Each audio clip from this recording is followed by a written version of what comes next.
Hi, I'm Kimberly Mountain. Most people can't pinpoint a specific moment where their life was changed forever, but I feel I definitely can. In February 2011, I was 28 years old and out with my boyfriend Matt when I felt a really weird, strong twitch on the right side of my face. Then all I can remember is waking up. Our car was pulled over on the side of the highway. There were paramedics and firefighters there, and I heard Matt say, "Kim just had a seizure." The rest of that night is a bit of a blur. The ambulance brought me to the trauma center of the civic campus of the Ottawa Hospital. I had another seizure, and then an MRI, which showed I had a brain tumor on my right frontal lobe. That was the moment my life changed forever. I met my surgeon, Dr. Charles Agby, who explained, "We're going to do brain surgery to remove the tumor, and we want to do it while you're awake." Awake surgery, so they could ask me to move certain parts of my body while they did it. For 2 weeks, the Ottawa Hospital became my second home, and for my family and friends. Matt never left my side and slept leaning on my hospital bed. Oddly enough, my memories of being in the hospital aren't of a sad time at all. They're actually some of my favorite memories. Filled with friends and family, everybody I loved was there, spending every waking minute with me. And we made friends with the amazing nurses and staff. On March 7th, 2011, I had surgery, awake. To this day, I don't know why I wasn't scared. I guess the hospital staff had made me feel safe and confident. Let's get this thing out, was all I could think. No worries had become our motto. In surgery, I could feel the vibrations of them drilling through my head, but I didn't care. I was singing, singing Disney songs. I was telling them how I was going to go to Disney World when it was over and celebrate. I had a great time. 5 hours seemed like just one. I was sent home just 2 days later. I later learned what I had was a grade 2 or 3 brain tumor.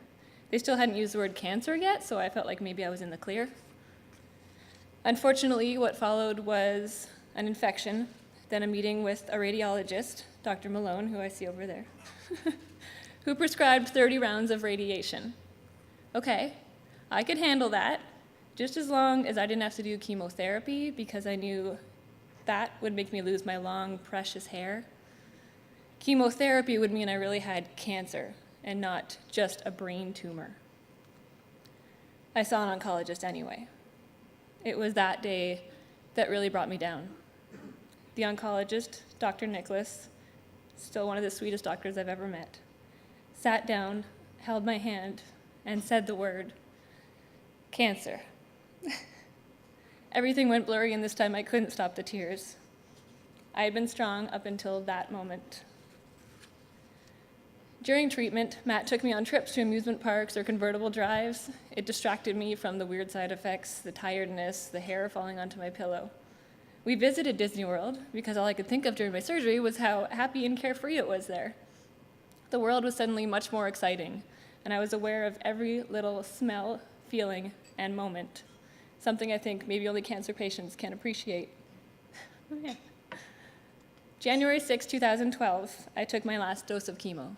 I asked those pills to eat that cancer, and I had an MRI that said nothing was growing back. I was given the words, "You are normal." Now, not totally normal. My precious hair will never be the same. There's a big spot where my surgery was that they blasted with so much radiation, it'll never grow back. The whole right side of my head is permanently bald. Who knew that could happen? But you know what? I learned something fantastic, which is why I brought this up with me. I can do my hair in 10 seconds.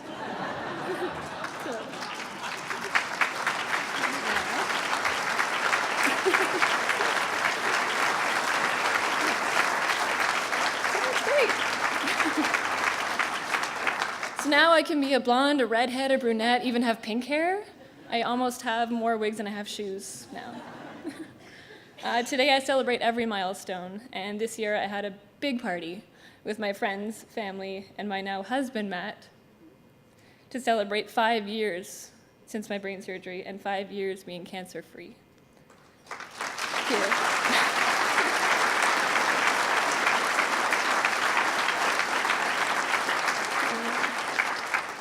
I am a cancer survivor now. It changed my life, but in a surprisingly good way. It also changed my family's life and showed us all how strong we can be together. This is why I want to thank the Ottawa Hospital, and thank you for any support you give. It saved my life.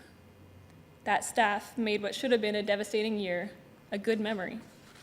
Now, I know cancer isn't always one short year. It tends to be more of a lifelong thing. But even if it does come back, I'm confident in the Ottawa Hospital with its constant innovative research and clinical trials. They're making treatment better and saving lives. They've already saved some of my friends' lives. But for now, I can only deal with things one day at a time. I try to speak not only to give hope, but to encourage others.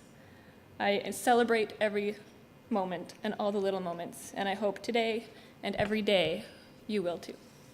Thank you.